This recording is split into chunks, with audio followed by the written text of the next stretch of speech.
میرا نام احمد رضا برکاتی ہے۔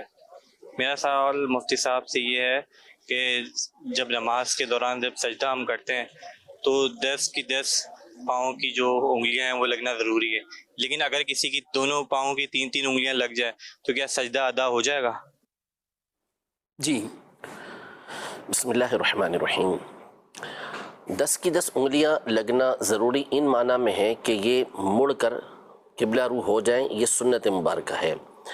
اس کی تفصیل یہ ہے کہ دونوں پاؤں کی کم از کم ایک انگلی مڑ کر قبلہ رو ہو جائے، یہ فرض ہے کہ اس سے جو پیشانی ہے جس کا زمین پہ لگنا یہ سجدے کی حقیقت ہے، یہ اس سے متحقق ہوتا ہے۔ یعنی ایک انگلی کا لگانا یہ فرض ہے، اور دونوں پاؤں کی اکثر انگلیاں یعنی 3 انگلیاں اگر کسی نے لگائیں تو یہ واجب ہے۔ دونوں پاؤں کی اکثر انگلیوں کو ان 3 انگلیوں کو لگا لینا یہ واجب ہے، اور 10 انگلیاں لگ جانا یعنی لگ جانے سے مراد یہ ہے کہ مڑ کر ان کا رخ قبلے کی طرف ہو جائے، یوں نہ ہو بلکہ یوں مڑ کر یہ قبلے کی طرف ان کا رخ ہو جائے، یہ سنت مبارکہ ہے۔ تو اگر کسی نے 3 انگلیاں بھی لگا لی تو واجب تو اس کا ادا ہو گیا، لیکن سنت بہرحال اس کی چھوٹ گئی۔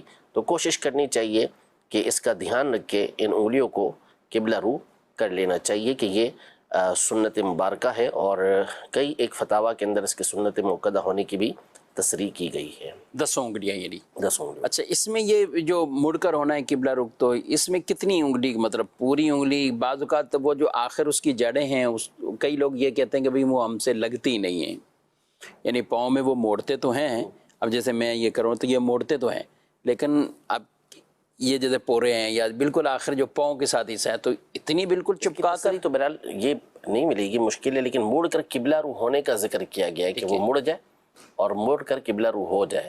تو کوشش کریں گے تو پوری کی پوری انگلی ہو جائے گی، لیکن نہ بھی ہوئی اور اکثر اس کا ہو گیا تو سمجھ یہ آتا ہے کہ اس کی ادائیگی ہو جائے گی۔ ٹھیک ہے، اور یہ بھی میرا خیال پریکٹس پر ہے، یعنی آدمی پریکٹس کرتا رہتا ہے۔ بالکل، جیسے چھنگلی ہے نا، سب سے آخری والی چھوٹی انگلی وہ نہیں لگتی بات، وہ عام طور پہ مڑتی نہیں ہے، لیکن اگر توجہ کی جائے گی تو وہ مڑ جاتی ہے۔